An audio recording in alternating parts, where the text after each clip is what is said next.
నా పేరు సుగుణ. మీ అందరితోనూ దయాప్రసాదికని పంచుకుందామనుకొని ఈ చిన్న ప్రయత్నం చేస్తున్నాను. జగద్గురువులైనటువంటి కమలీ బాబా గారి బిడ్డగా జీవించుచున్నాను. ఓం గురు బ్రహ్మ గురు విష్ణు గురుదేవో మహేశ్వర గురు సాక్షాత్ పరబ్రహ్మ తస్మై శ్రీ గురవే నమః.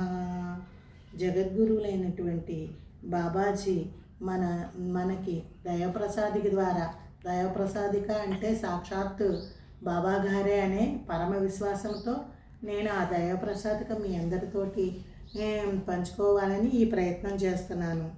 బాబాగారి దయాప్రసాదికలో సగుణోపాసన చేయరాదు అని తొలిగా రాసిన ఆ పద్యము ధర సాధన చేత నెరిగించెదను జీవేశ్వర జడభేదము నెరిగితిని జడచేతన ధర నెరుగని శూన్యాతీతము నెరిగితిని గుణరహితునిగా స్వప్రకాశనకు వందన నెరిగితిని ధర నెరిగిన నరులకు నెరిగితిని నెరిగిడి నరులకు నెరిగించెదని అని దయాప్రసాదిక ద్వారా మనకి ఆయన దివ్యానుభూతిని వివరణగా చెప్పి ఉన్నారు.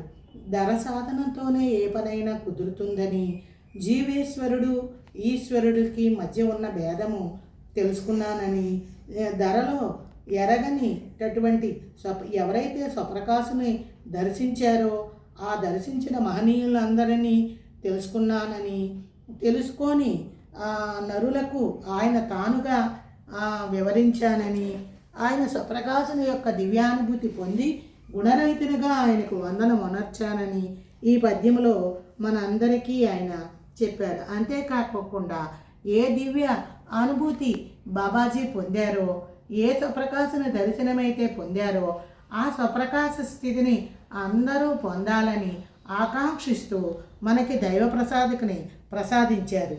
అంతేకాక ప్రతి మానవుడు షట్సత్వ సాధన చేత దివ్యానుభూతిని పొందగలుగుతారని, ఆయన మానవాళిని ఉద్ధరించటం కోసం, మలిన మానవుని మహామానవుడిగా మలచటం కోసం షట్సత్వ సాధనని మనకు ప్రబోధించారు.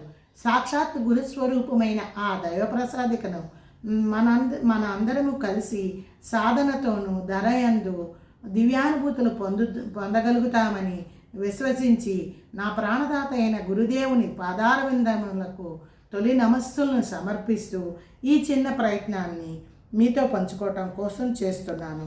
షట్సత్వ సాధన అనగా ప్రాణాయామము, ప్రణవధారణ, వ్యాయామక్రమ ప్రార్థన, మనోమస్తిష్కో వ్యాయామము, ఉపవాసము, మౌనము అని 6 ప్రకరణల్ని బాబాగారు నిత్యము నిరంతరము వాటిని సాధనతో చేయమని, వాటి యొక్క వివరాలన్నీ దైవప్రసాదిక నందు పొందుపరిచి చెప్పి ఉన్నారు.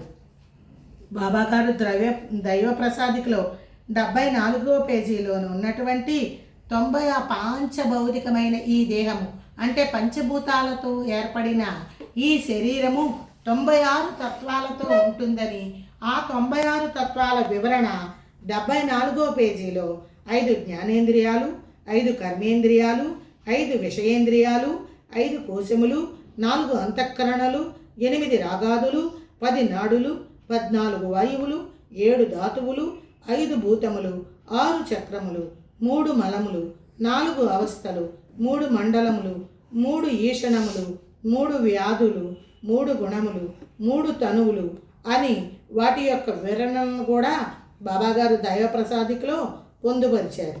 వీటన్నిటి గురించి మనము వివరించుకోవలసిన అవసరం ఉందని నేను ఈ చిన్న ప్రయత్నంతో నాకు తెలిసి అనుభవించినటువంటి అనుభూతిని మీతో పంచుకోవచ్చున్నాను.